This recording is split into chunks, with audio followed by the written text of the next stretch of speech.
Sí, sí, ¿se escucha? Sí, ok, ok, está muy bien.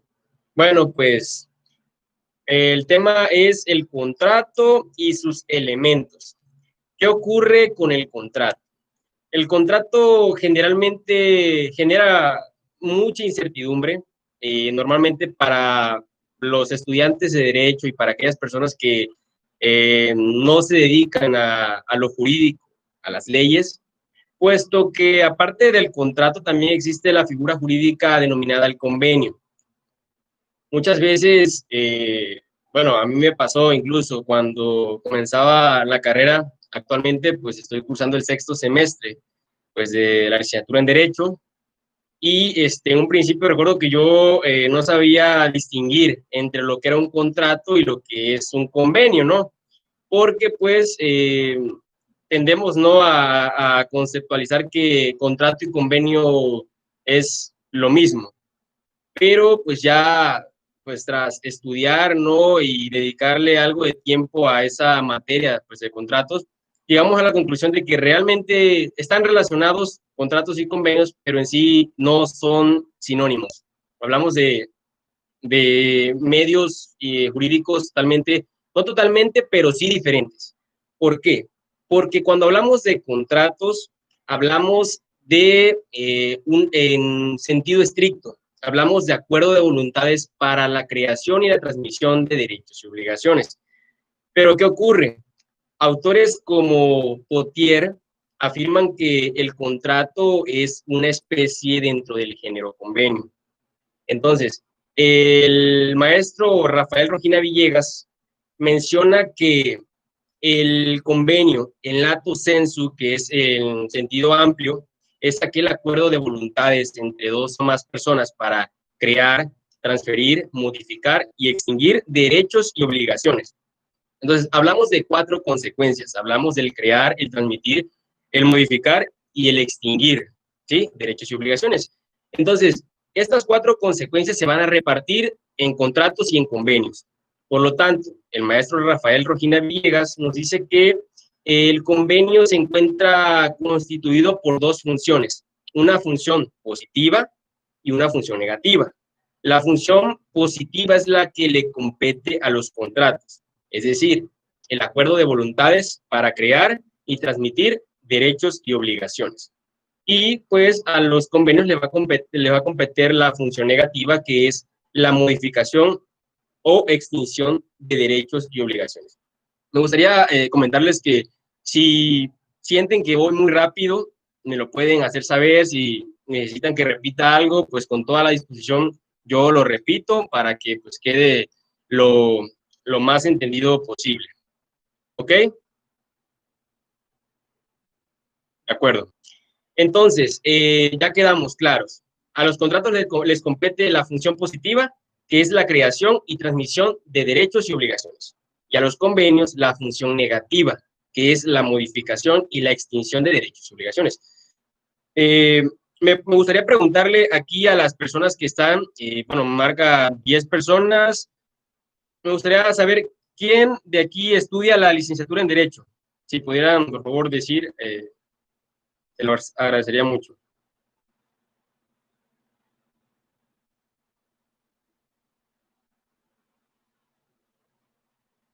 Mm, pero, ¿alguien más? Ok, ok, ok, ya hay más personitas. Ismael, saludos, hermano, muchos saludos. Monse, sí, claro, Monse. Ok, bueno, bueno, entonces, si tienen ahí a la mano su código civil, ok, Ariana, solo le he llevado un par de solo he llevado un par de materias, pero no sé más que lo básico. Ok, está perfecto, está perfecto. El punto es que para saber contratos, primero se tiene que saber obligaciones. Sí, porque cuando hablamos de contratos, hablamos de una relación jurídica, ¿no? Dos sujetos que son los contratantes se obligan mutuamente. Entonces, ahí hablamos ya de la relación jurídica. Entonces, la materia de las obligaciones es fundamental para conocer de la materia de contratos.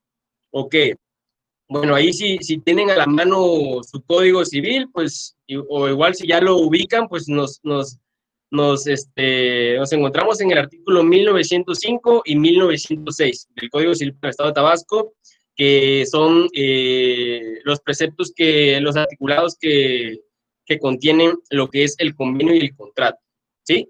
Entonces, hasta ahora llevamos la idea de que el contrato es, digamos que una especie dentro del género convenio, ¿no? Entonces, el artículo 1905 nos dice que el convenio es aquel acuerdo de dos o más personas, acuerdo de voluntades para crear, transferir, modificar y extinguir derechos y obligaciones. ¿Ok? El 1906 nos dice que los convenios que crean o transfieren derechos y obligaciones reciben el nombre de contratos. Entonces, aquí es donde ya decimos, no, pues la verdad tiene muchísima razón lo que nos aporta Potier, ¿sí? Entonces, creo que ahí vamos ya más o menos diferenciando entre el contrato y el convenio. Ahora, para puntualizar y ya aterrizar a la idea principal, me gustaría mencionar que eh, vamos a saber qué es un contrato o qué es un convenio en cuanto a la consecuencia que se va a producir una vez que se celebre el acto jurídico. Sabemos que, pues, debemos de saber que un acto jurídico es aquella manifestación de voluntad que realiza una persona con el propósito, pues, de producir consecuencias jurídicas. ¿Cuáles son esas consecuencias jurídicas? Pues la creación, la transmisión, la modificación y la extinción de derechos y obligaciones.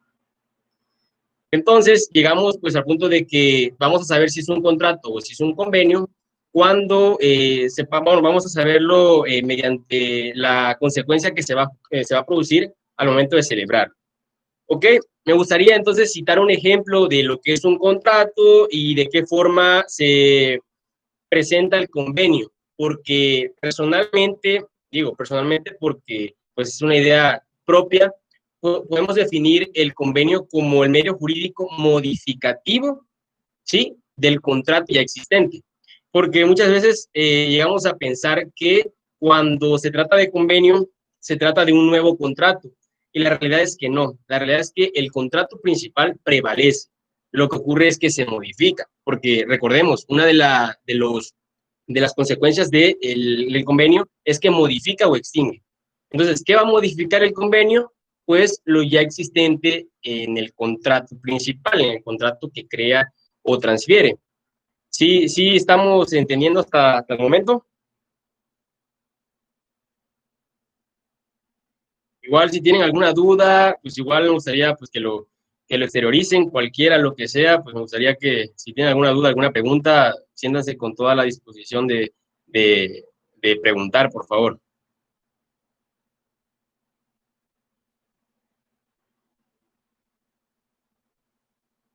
¿No?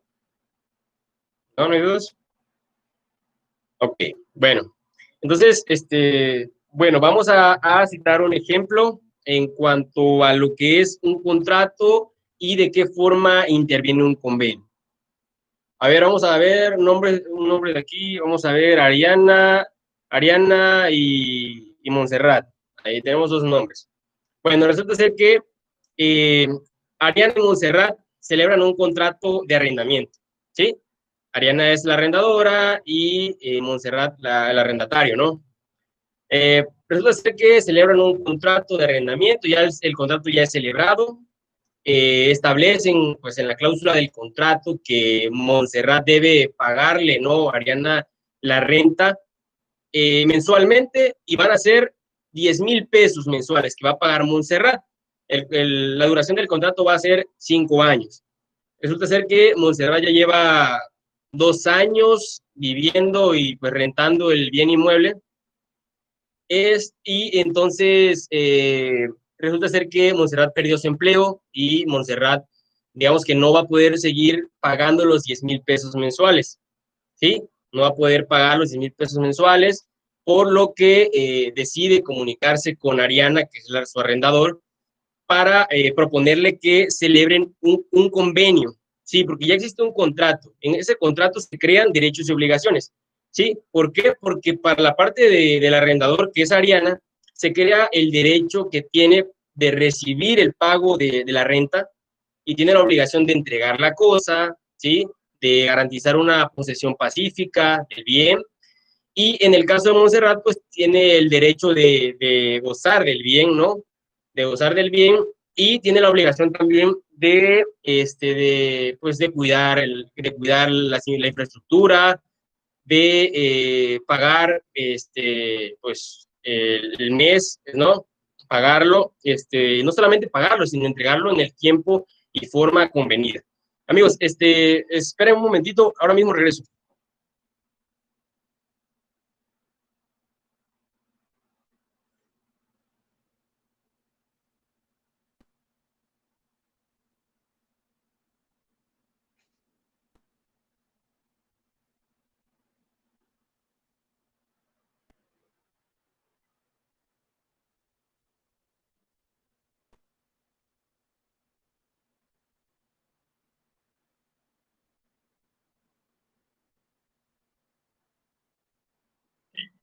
Estoy, una disculpa, una disculpa. Entonces, va quedando claro, se celebra un contrato de arrendamiento, Ariana es la arrendadora, Montserrat es el arrendatario, entonces, ya se celebró el contrato de arrendamiento, ya pues tienen cada una de las partes derechos y obligaciones, como mencionaba, y resulta ser que Montserrat ya no va a poder seguir cumpliendo con este pago, poder pagar mensualmente los 10,000 pesos porque pues ella perdió su empleo, ella no tiene la cantidad de dinero necesaria para cubrir la mensualidad. Ok, entonces, pues Montserrat dice, pues la verdad yo no quiero incumplir en el contrato de arrendamiento porque pues puedo salir perjudicada si el arrendador, digamos que procede, ¿no? Jurídicamente. Entonces dice, pues voy a proponerle tal vez, no sé, tal vez quiera, ¿no? Celebrar un convenio, ¿sí? Entre el arrendador y el arrendatario, celebran un convenio en que todos aquellos términos legales del contrato, todas aquellas cláusulas, tanto esenciales, naturales, accidentales, que igual las vamos a ver, todas aquellas cláusulas se van a modificar, todas, o puede ser que se modifiquen algunas, puede ser que únicamente se modifique la cantidad de dinero. Celebran un convenio en el que quede estipulado que se va a modificar la cantidad de dinero. Ya no van a ser 10,000 pesos, sino van a ser, ¿qué? 5,000 pesos. Entonces, aquí es donde está. El contrato crea o transfiere derechos y obligaciones y el convenio va a modificar o va a extinguir estos derechos y obligaciones que ya fueron creados. Porque, pues, de igual manera, en un contrato de arrendamiento, las personas, los contratantes, pues igual pueden extinguir lo que es el contrato y toda la obligación, ¿sí? Porque si, digamos que las dos partes ya, Montserrat ya no va a contar con el dinero, pero Ariana ya tampoco quiere seguir rentando el bien, pues llegan a un acuerdo en el que, pues, se lleva a cabo aquel acuerdo en el que se va a extinguir ya las obligaciones que tenían ambas personas, ¿no? Ok, entonces, ya quedó claro, me gustaría saber si quedó claro, por favor, si no, para pues poner otro ejemplo.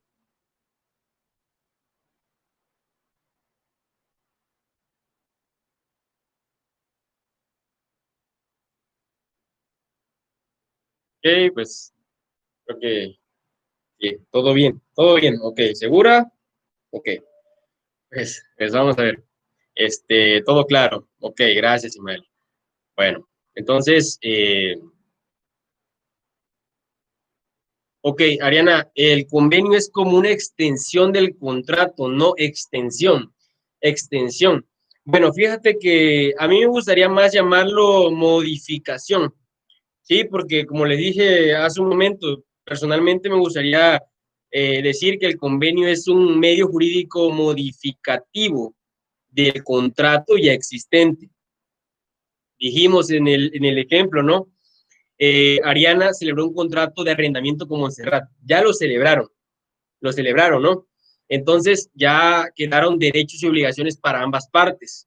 Pues Ariana, como arrendadora, tiene el derecho de recibir el pago de la renta, ¿sí? Pero también tiene la obligación de entregar el bien arrendado, ¿no? Montserrat tiene el derecho de usar el bien, ¿sí? Usarlo, pero pues también tiene la obligación de cuidarlo, de de pagar la renta y no solamente pagarla, sino pagarla en el tiempo y forma convenida. Es lo que hablamos, es lo que hablaba al principio. Estamos hablando de obligaciones, porque los supuestos de las obligaciones, como sabemos, son del dar, hacer y no hacer. Y estas mismas obligaciones son las que contraen las partes que celebran un contrato. Ok, ya, ok, Jessica. Ok, no sabía eso. Es decir, si ambas partes están de acuerdo, pueden disolver el contrato. Claro, sí, exactamente. Se puede disolver porque recuerda que los convenios les compete la función negativa, ¿sí? Que es la modificación y la extinción de derechos y obligaciones. Es decir, derechos que ya se crearon en el contrato, ya se crearon. Si, no sé, después de 2 años las partes dicen, ¿sabes qué? Pues la verdad yo ya no quiero seguir arrendando mi casa, y la otra parte dice, pues sí, la verdad yo tampoco quiero seguir pagando, pues ya, se celebra un convenio en el que ya queda estipulada que por consentimiento de las partes, ya el contrato pues se extingue. A como puede modificarse, se puede extinguir, ¿sí? Ok, en el convenio se puede hacer una modificación de fecha de pago, ¿sí? Sí, también, exactamente. Poníamos el ejemplo del arrendamiento, pero en el convenio se puede hacer una modificación de fecha de pago, claro, un contrato de mutuo, ¿sí? En el que pues dos personas contraen, se obligan, ¿no? Porque el mutuo sabemos que es el contrato de préstamo, por decirlo así. Entonces, si yo, por ejemplo, le presto una cantidad de dinero te presto a ti, Ariana, una cantidad de dinero, 50,000 pesos. Entonces, como elemento accidental, que ya lo vamos a ver un poquito más adelante, como elemento accidental, establecemos un plazo de 12 meses para cumplir con la obligación, ¿sí? Pero ya se creó la obligación. Entonces, resulta ser que van 6 meses, ¿sí? Y tú me dices, Diego, pues que la verdad yo pues no voy a tener para pagarte en 12 meses. Igual va a depender del tipo de persona, ¿no? Que te quiera, pues digamos que extender, modificar, no extender, se va a modificar. Y te dice, no, pues la verdad me gustaría modificar los términos del contrato para que no sean 12 meses, sino ya sean 24 meses. Entonces se modifica y se alarga la duración del plazo, ¿no? Ok, ¿sí? Exactamente. Ok. Sí, no sé si quedó claro, Ariana. Jessica, igual. Sí, que se puede disolver el contrato. Sí, en el convenio se puede hacer una modificación de fecha de pago. Ariana, ¿quedó todo claro? Ok, bueno, esperemos que sí. Igual a otra persona, las que gusten, igual, una pregunta, cualquier duda que tengan, sí, ya. Ok, sí, ya. Ok, muy bien. Bueno, entonces, debemos entender que se mencionan derechos reales y derechos personales. A veces decimos, no, pues que cuáles son derechos reales y cuáles son derechos personales. En la materia de bienes, vemos esta clasificación o estos dos tipos de derechos que puede tener una persona. Y cuando hablamos de derechos reales, hablamos de aquel poder jurídico. El poder jurídico que se ejerce de forma directa e inmediata sobre una cosa para su aprovechamiento total o parcial. ¿Sí? Hablamos de derechos reales, son la propiedad, la posesión, el usufructo, la habitación, el uso, la servidumbre, ¿ok? Todo eso hablamos de derechos reales. Pero me gustaría mencionar que cuando hablamos, decimos que es total o parcial el aprovechamiento. En el caso de la propiedad es el único derecho real en el que se da el aprovechamiento total, únicamente en la propiedad. En los demás, en la posesión, en el fruto, en la habitación, el uso, servidumbre, todos aquellos hablamos de un aprovechamiento, pero ya parcial. Entonces, espero que quede claro lo que es derecho real. Y cuando hablamos de derechos personales, hablamos de aquellos derechos de crédito, de aquellas obligaciones que consisten en dar, hacer o no hacer. ¿Sí? Ok. Entonces, cabe mencionar que los contratos engendran o no crean los contratos, son derechos no patrimoniales. Son derechos no patrimoniales, ¿sí? Ariana, ¿el dinero qué tipo es? Bueno, Ariana, es que lo podemos ver desde dos puntos de vista. Cuando hablamos de bienes que vienen siendo los bienes vienen siendo en el apartado de los derechos reales, y es lo que se aprovecha. Pues. Si hablamos de propiedad, de la propiedad que es un aprovechamiento total, estamos hablando de una cosa, ¿no? Estamos hablando de que se aprovecha una cosa. Entonces, esa cosa es susceptible de valorización pecuniaria. Por eso es el que recibe el nombre de bien, porque, por ejemplo, un celular es un bien, pero antes de ser un bien fue una cosa. ¿Por qué? Porque una cosa se convierte en bien cuando ya es utilizado por una persona, cuando es adquirido por una persona, es que se convierte en un bien. Ok, entonces el dinero lo podemos ver tanto en derecho real y en derecho personal porque es de crédito, un derecho de crédito, una obligación. La obligación puede consistir en pues la devolución de una cantidad de dinero, ¿sí? Entonces podemos verlo desde dos puntos de vista, pero indudablemente es un derecho patrimonial, ¿sí? Es un derecho patrimonial. A lo que voy es que hay derechos que no son patrimoniales. Entonces, los contratos no pueden crear, no pueden transmitir derechos no patrimoniales. ¿Cuáles son estos derechos no patrimoniales? Pues los derechos subjetivos, los derechos públicos, los derechos de potestad, los derechos de Estado civil, del Estado civil, las personas. Y es aquí donde entra una especie de controversia, ¿no? Al precisar si el matrimonio es un contrato o una institución. La verdad es que existe muchísima controversia al momento de hablar si el matrimonio es un contrato o es una institución. El maestro Rafael Rojina Villegas nos dice que si el matrimonio fuese una institución, estaríamos hablando un contrato, estaríamos hablando de un contrato sui generis, ¿sí?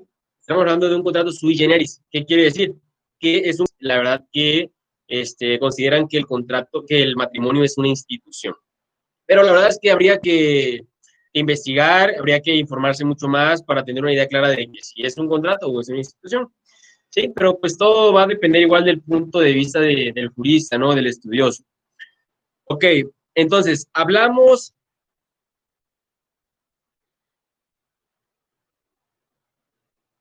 Oscar, hola Oscar, qué gusto que estés aquí.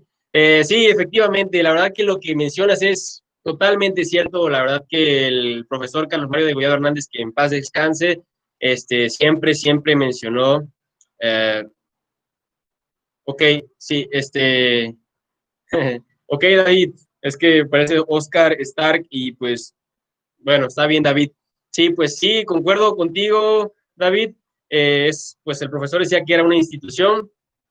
Y si sabía ese hombre, pues considero que demasiado. Así que pues ya cada quien debe hacer su análisis y pues sí, es una institución.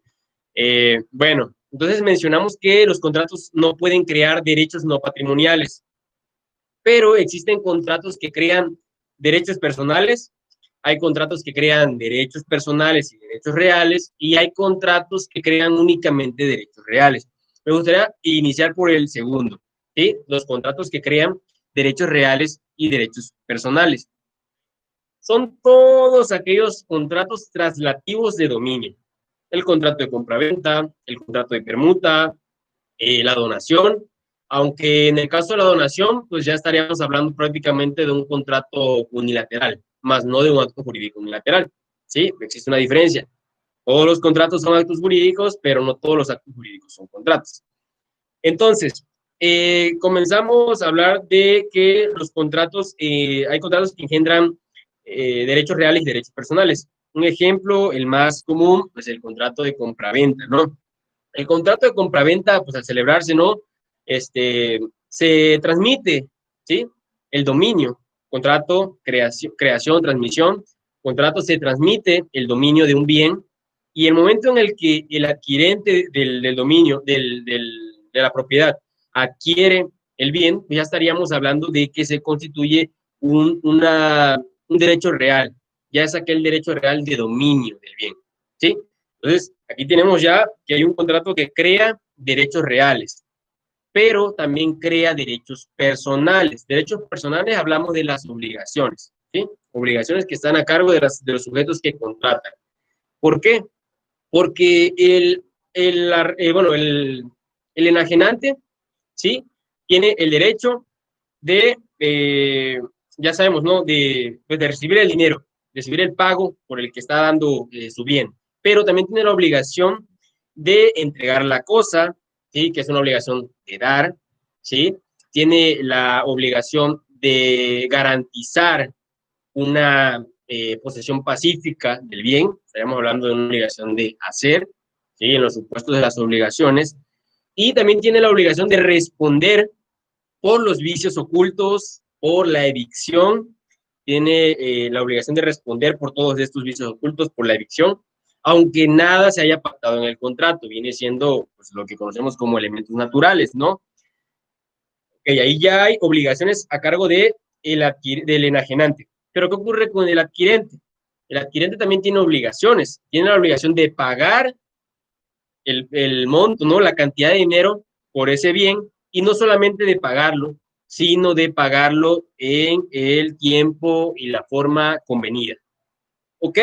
Hasta ahora todo claro. ¿Hay alguna duda, alguna pregunta que tengan acerca de lo que estoy exponiendo ahora mismo? ¿No? Ok, bueno. Entonces, también existen contratos que engendran únicamente derechos personales. Derechos personales, sí, ya sabemos, ya podemos identificar. Derechos personales son derecho de crédito. Hablamos de obligaciones, ¿ok? Hay algunos que... Ok, ok, Miguel, muchas gracias y gracias por estar aquí. Bueno, como decía, hay contratos que engendran únicamente derechos personales, derechos, es decir, obligaciones, derecho de crédito, obligaciones, como puede ser pues el depósito, el contrato de arrendamiento, ¿sí? Porque en el contrato de arrendamiento no hay en sí no es un contrato que transmita la propiedad, sino simplemente transmite el uso. Entonces, aquí las partes, pues digamos que únicamente están obligadas a cumplir. Una, pues a permitir el uso del bien, la otra, pues está obligado a pagar y cuidar con las instalaciones. Es eso. Ahora bien, en el contrato de depósito es el ejemplo más claro para esos contratos que únicamente engendran derechos personales.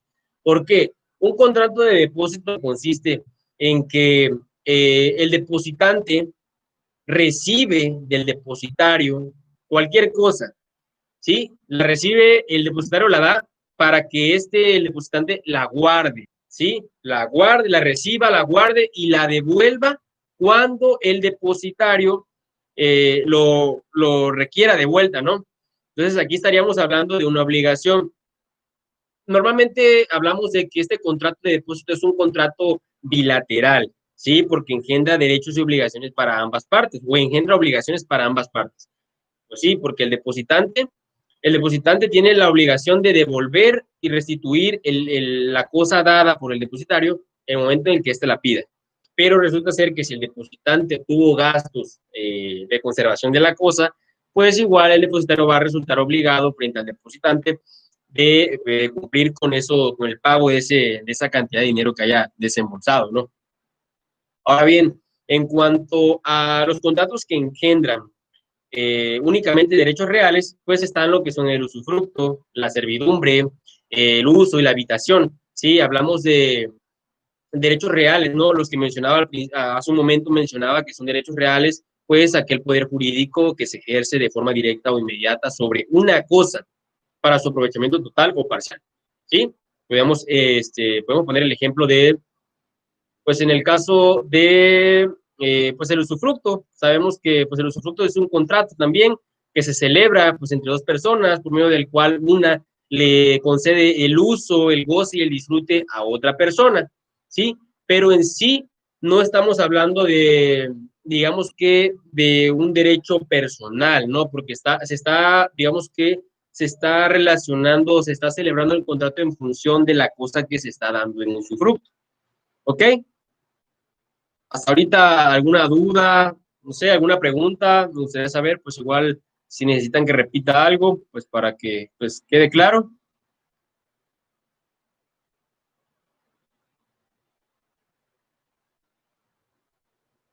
Eh, bueno, bueno, entonces ahora pues es momento de pasar a lo que son los elementos, ¿no? Los elementos esenciales los elementos esenciales primero, luego vamos a ir con los elementos naturales y luego con los elementos accidentales. A ver, Montserrat, tengo una duda, pero en este caso, en el usufructo del usufructuario tiene obligaciones. ¿No sería también contrato real y personal? Tiene obligaciones. ¿No sería también contrato real y personal? Ok, bueno, fíjate, Montserrat, que es muy importante lo que mencionas. Yo personalmente lo veo desde el punto de vista de que estamos hablando en sí de un contrato, ¿sí? Estamos hablando de un contrato que es un contrato, pues por decirlo así, es un contrato eh, bilateral, es un contrato gratuito, ¿sí? Porque digamos que el nudo propietario es la única persona que está siendo obligada en principio. El usufructuario, claro que tiene obligaciones, pero digamos que son obligaciones que ya ¿cómo podría decirlo? Eh, considero que el hecho de que el usufructuario tenga obligaciones y que el nuevo propietario también tenga obligaciones ya derivan pues de lo que es el contrato de usufructo ya celebrado. Entonces, ahora mismo donde me dices que también sería un contrato real y personal, pues sí me genera un poco de duda, algo de duda, ¿no? Porque el maestro Rafael Rogina Villegas nos menciona exactamente que cuando se habla de derechos únicamente de derechos reales, de contratos que generan derechos reales, menciona al usufructo, al uso, a la habitación. Pero sí, Montserrat, la verdad que pues estoy de acuerdo contigo. Yo también pues sí, lo vería de esa manera, ¿no? Así que sí, pues desde un punto de vista ya personal, pues siento que igual también podría ser pues real y personal. Así que pues muchas gracias por tu aportación, Monserrat. La verdad que muy bien. Sí, ok, bueno. Entonces, nos vamos a ver los elementos esenciales. Si alguien tiene pues su código a la mano, o si no, pues en el artículo 1917 del Código Civil para el Estado de Tabasco, nos menciona los elementos, ¿sí? Tenemos los elementos que son, pues recuerdo que en una clase, pues en mi clase de contratos veíamos que aparece el mutuo consentimiento. Mutuo consentimiento. La verdad es que yo lo había pensado y había imaginado, oye, pero ¿por qué mutuo consentimiento? Si consentimiento ya pluraliza, ¿no? Pero pues un profesor nos explicó sí, que realmente está mal utilizada ese término de mutuo, porque sabemos que mutuo significa pues dos, ¿no? De dos. Entonces ya la palabra consentimiento ya trae revestida lo que es la pluralidad. ¿Por qué? Porque el consentimiento, digamos que no es algo que se produzca intempestivamente. El consentimiento ocurre cuando un sujeto que tiene ánimo de entrar en una relación jurídica con otra u otras personas les propone celebrar el contrato. Pero en sí hablamos de una declaración unilateral de la voluntad. Declaración unilateral de la voluntad. Aquí es donde me gustaría citar al doctor Ernesto Gutiérrez y González, que pues nos habla súper claro de lo que es el consentimiento y de cómo se constituye. Nos dice el doctor Ernesto Gutiérrez y González que el consentimiento se constituye de dos declaraciones unilaterales de voluntades, ¿sí? La primera es la publicitación expresa u oferta, ¿sí? Hecha la persona que pretende celebrar el contrato. Esta declaración unilateral de la voluntad puede ser a persona determinada o determinable y debe ser recepticia. Esta declaración unilateral de la voluntad debe ser recepticia, ¿sí? La segunda parte, el segundo elemento, nos habla de lo que es la aceptación expresa o tácita.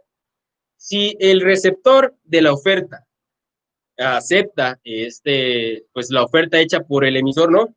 Pues digamos que ahí es donde ya se genera lo que es el consentimiento. Pero en sí, la verdad es que el término mutuo consentimiento está mal utilizado, ¿sí? Ok, entonces mencionaba que la primera declaración unilateral de la voluntad debe ser recepticia. ¿A qué se refiere la palabra recepticia? ¿Sí? bueno, receptiva significa que esta declaración unilateral de voluntad, esta oferta, pues debe ser una oferta, ¿no? Digamos que debe ir encaminada a producir consecuencias jurídicas, ya que no es lo mismo decir, me gusta tu casa, a decir, oye, te compro tu casa, ¿sí? O sea, hay mucha diferencia entre nada más decir que te gusta a decir que quieres comprarla, porque ya esa oferta donde dice que quieres comprarla, pues ya es recepticia. Va a ir encaminada a producir consecuencias jurídicas, ¿no? Que ya mencionamos cuáles son esas cuatro consecuencias. La aceptación, esta aceptación puede ser expresa o puede ser tácita, ¿sí?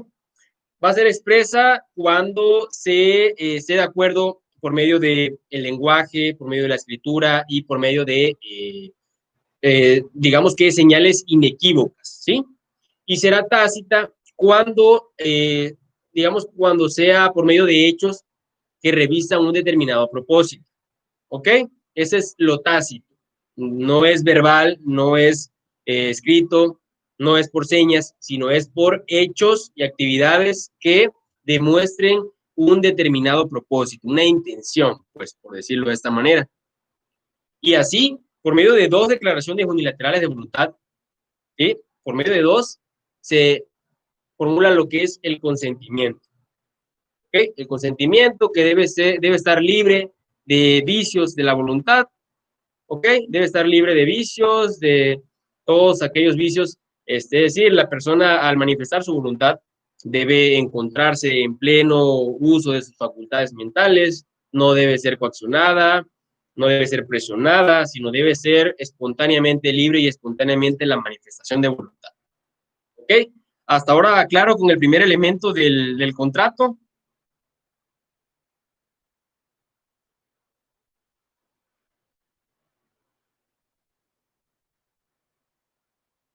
Ok, ok. Sí, exactamente, Ariana, ¿sí? Que esta persona debe manifestar su voluntad sin ninguna presión, sin ninguna, pues digamos que, sí, coacción, amenaza, ¿no? Sin que sea coaccionada, sin que sea obligada, exactamente eso. En caso de que llegue a ocurrir algo, que se celebra algún contrato, ¿no? Pero se demuestre que la voluntad de la persona fue manifestada porque una persona la estaba amenazando, eh, pues se puede incluso pues nulificar, ¿eh? Se puede nulificar el contrato e inclusive pues sería, habría que analizar si sería pues nulo o inclusive sería inexistente. Yo considero que inexistente.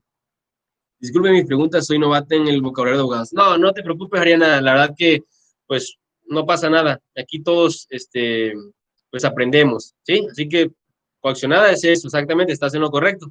Muy bien. Ok, bueno, pues en el segundo elemento hablamos del objeto de vista, el objeto inmediato y el objeto mediato.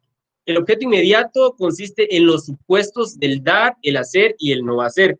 Sería el objeto del contrato inmediato, ¿sí? O sea, que, es decir, aquel comportamiento que debe realizar las partes que se encuentran obligadas.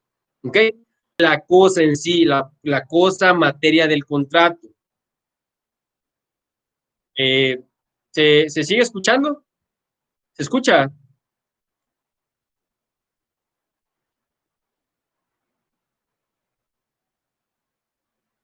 Sí, sí, sí, ok, ok. Entonces ya lo sabemos, pues va a ser, pues, el comportamiento que va a realizar las personas, van a realizar las personas que se obligan, ¿no? Es el dar, el hacer y el no hacer. Y el objeto inmediato, que ya es la cosa objeto en materia del contrato. Puede ser una casa, puede ser un celular, puede ser el inmediato y el mediato. Inmediato, pues va a ser el comportamiento que va a realizar o van a realizar las partes que se obligan, consistentes en los supuestos de las obligaciones, dar, hacer y no hacer. Y el mediato, que pues va a consistir prácticamente en el objeto que es materia del contrato. ¿Ok? Bueno, entonces ya en términos generales podemos decir el deudor para satisfacer los intereses contractuales del acreedor.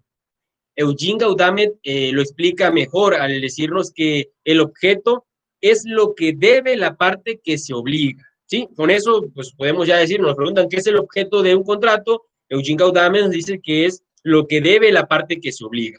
¿De acuerdo? ok, ¿qué pasa si estoy viviendo en una casa donde el contrato está a nombre de una amiga? Pero yo siempre cumplo con el pago en tiempo y forma y todo bien. Ok, Ariana, pues fíjate que esta es una figura denominada cesión de deudas. O sea, estamos hablando de la cesión de deuda es un contrato, cesión de derechos es un contrato. Cesión de deuda es un contrato, ¿sí? Tu amiga, pues no, o sea, tu amiga, vamos a ponerle, no sé, tu amiga Nayeli se contrajo, celebró un contrato con pues, el arrendador, ¿no?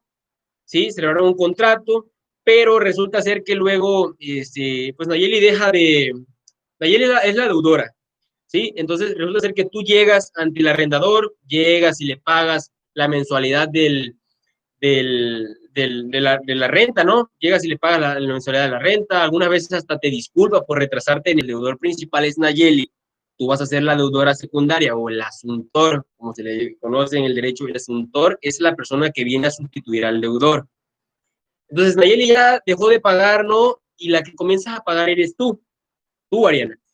Entonces, resulta ser que tú llegas y le pagas, te disculpas algunas veces porque pues, te retrasas en el pago del alquiler, pero pues resulta ser que pues, el arrendador te dice, sí, te lo acepta y te dice, no, no te preocupes, no pasa nada.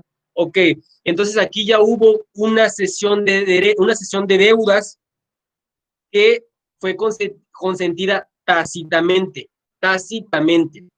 porque no fue expresa, porque expresa te hubiese dicho, sí, acepto que tú seas la nueva deudora, ¿no?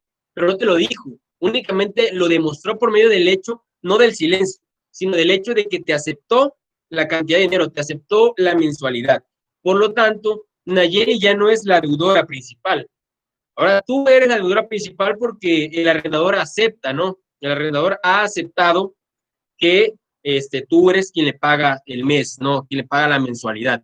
No sé si quedó claro, Ariana, o pues ponemos un ejemplo así un poco más claro para que quede todo bien. Es una figura que se denomina cesión de deudas. ¿Qué ocurre con la cesión de deudas? Es un contrato en el cual se sustituye el deudor. Ya no el acreedor como en la cesión de derechos, sino el deudor. Ya no va a ser Nayeli la deudora, sino ahora vas a ser tú. ¿Ok?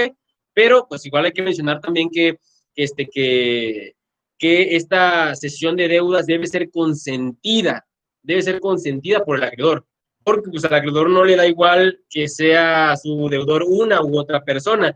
¿Por qué? Porque dependiendo de la calidad que tenga la persona, va a depender el hecho de que pues, se le pague, ¿no? Al acreedor.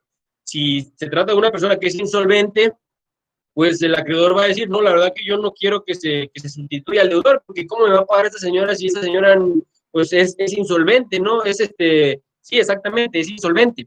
Pero pues hay que mencionar también que la insolvencia de una persona tiene que demostrarse judicialmente, ¿sí? No nada más es de que ya yo diga que soy insolvente, pero ¿cómo? Se tienen que tasar los bienes que tiene la persona, cuáles son los bienes disponibles, ¿no? Y realizables. De todo eso depende. Si ya se venció el año de contrato de arrendamiento, pero la dueña no me ha dicho nada, ni le muevo, ¿verdad? Porque puede subir la renta ahora, ¿verdad? Bueno, si ya se venció el año de contrato de arrendamiento, pero la dueña no me ha dicho nada, ni le muevo, ¿verdad? A la dueña no le conviene porque recuerda que existe una figura en el derecho que se llama la usucapión, o usucapión, como guste llamarle, ambos son iguales, como le guste llamar. Sí, a ella no le va a convenir. De hecho, ella, pues, si ya se venció el año del contrato, pues ella es la interesada, ¿no? Ella es la que va a acudir contigo, pues para que se celebren otro contrato, ¿no? Porque ya venció, ¿sí? Ya va a ser una modificación porque ya el contrato que existía ya venció, ¿ok? Entonces, a ella no le conviene porque el tiempo que tú transcurras en ese domicilio sin estar pagando renta, pues ya va a constituir lo que es una posesión, ¿no? Pacífica, pública y todos aquellos supuestos que se necesitan para constituir lo que es la usucapio. La usucapio es una forma de transmitir, de adquirir propiedades, adquirir bienes por medio del transcurso del tiempo. Hay un contrato nuevo, pues considero que deberían celebrarlo, porque en caso de que alguna de las dos incumpla no sé, si en algún caso ella te quiere, pues, despojar, ¿no? Te quiere sacar pues, del lugar donde estás rentando, pues tú cómo vas a comprobar que existe un contrato y cómo vas a comprobar tú que le estás pagando y cuánto es el dinero que estás, que está percibiendo ella por la renta. Pues para eso existe el contrato. El contrato es un medio probatorio, ¿sí? Debemos recordar que el mejor testigo es el papel escrito, pues, ¿sí? Así que yo te aconsejo ahí que vayas guardando, pues, no sé, si los recibos de donde pagas la renta, porque en caso de que te llegue a sacar de ahí, pues, para que tú tengas con qué defenderte, ¿sí?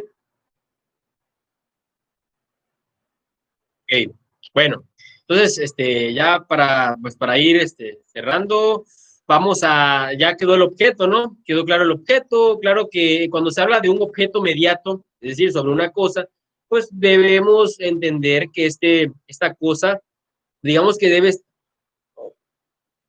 ok, ok, pues muy bien, espero que así esté guardado. Bueno, pues ya cuando hablamos del objeto mediato, pues hablamos prácticamente de que esta cosa debe ser, digamos que, debe ser encontrarse, pues en la naturaleza, debe ser, debe estar en el comercio, ¿sí? Porque pues no podemos, digamos que este objeto debe ser física y jurídicamente posible. No podríamos celebrar un contrato en el que el objeto no sea ni física ni jurídicamente posible, ¿sí? Físicamente porque no podríamos celebrar un contrato de un, digamos que de un vuelo de avión a Marte o a la Luna, porque pues algo que físicamente no existe y jurídicamente pues tampoco va a existir, ¿no? Bueno, el tercer elemento hablamos de la solemnidad, ¿sí? Nos mencionan los contratos la solemnidad. Fíjense que la verdad yo anteriormente tenía dudas en cuanto a la solemnidad, porque cuando hablamos de solemnidad hablamos de requisitos necesarios para que se pueda constituir un negocio jurídico. Mi profesor, que pues me impartió clases de Derecho Civil 2 años, el profesor Carlos Mario de Goyado Hernández, que en paz descanse, la verdad que excelente, excelente el profesor, de los mejores. Él siempre decía que en los contratos no existe la solemnidad, pero si el mismo artículo 1917 nos dice que hay solemnidad, pero fue luego, pues cuando ya pues, él me explicó, y la realidad es que los contratos no hay solemnidad en los contratos. Hay solemnidad en los actos jurídicos, como cuáles, el testamento, bueno, la sucesión. La sucesión es un acto jurídico unilateral, ¿sí? Que requiere de solemnidad. El matrimonio, aunque el matrimonio hablamos ya de, pues, de la voluntad de dos personas, también es solemnidad. En el caso del matrimonio, la solemnidad podría consistir en que el matrimonio sea celebrado por el oficial del registro civil. Y esa es una solemnidad que no cualquier persona puede dar la fe para que se constituya el matrimonio. ¿Ok? Bueno, entonces ya quedamos con los elementos esenciales. Voy a tratar de ser un poco más breve para que pues, nos alcance el tiempo. Los elementos naturales, conocemos aquellos elementos naturales como aquellos elementos inherentes al contrato, ¿sí? Son aquellos inherentes. No se necesita que las partes los mencionen o que los pacten en el contrato, perdón, para que estos puedan producir sus efectos. Por ejemplo, resulta ser que yo celebro un contrato de compraventa con un amigo llamado Carlos, ¿sí?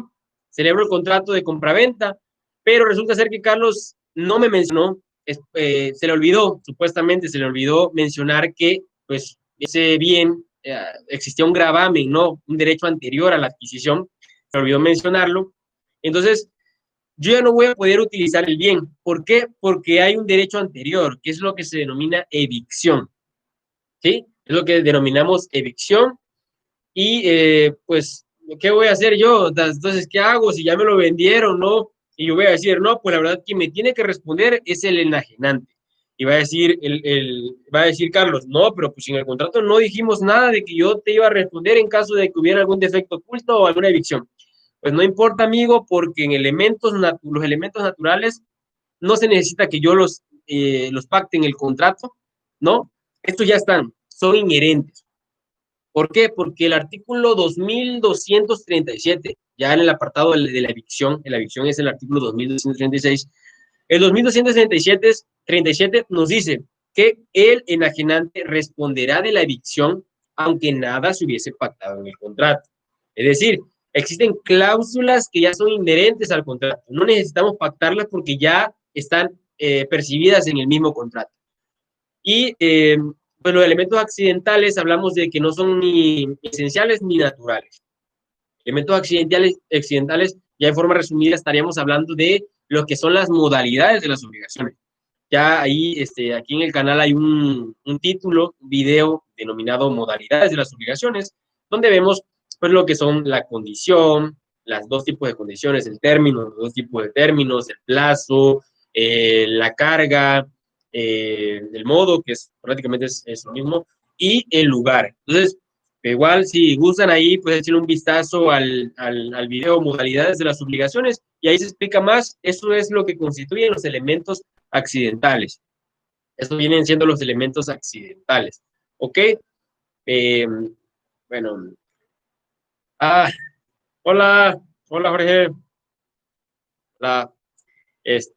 Bueno, amigos, espero que en verdad haya quedado claro lo que es la diferencia entre contrato y convenio, que haya quedado claro los elementos, el objeto inmediato, cómo se constituye el consentimiento es realmente importante porque la verdad es que la legislación incorrectamente utiliza el mutuo consentimiento cuando la realidad es que ya la palabra consentimiento reviste lo que es la pluralidad de declaraciones unilaterales de voluntades por parte de los contratantes. Así que, pues, si tienen alguna duda, por favor, es el momento de las preguntas. Si tienen alguna duda.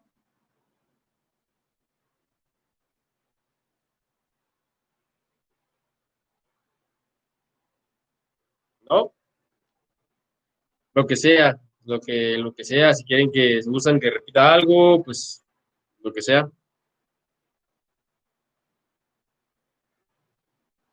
Bueno, creo que no hay dudas. Pues qué bueno que no, que todo claro. Por mi parte no. Ok, Ismael, pues muchas gracias. Les agradezco mucho. Pues eso, pues es lo que respecta al tema de hoy, lo que pues es el contrato y sus elementos, ¿no? Entonces, pues por mi parte es todo. Les agradezco muchísimo por estar aquí, pues estar en la transmisión. De igual forma, me gustaría que si pues alguno de ustedes aún no se encuentra suscrito al canal, es Diego Padrón Derecho Civil, pues igual pues a suscribirse, ¿no? Para pues, que estén pendientes del contenido pues, que se va a ir subiendo. De igual forma, me gustaría pues invitar a Facebook, Diego Padrón Derecho Civil. Igual ahí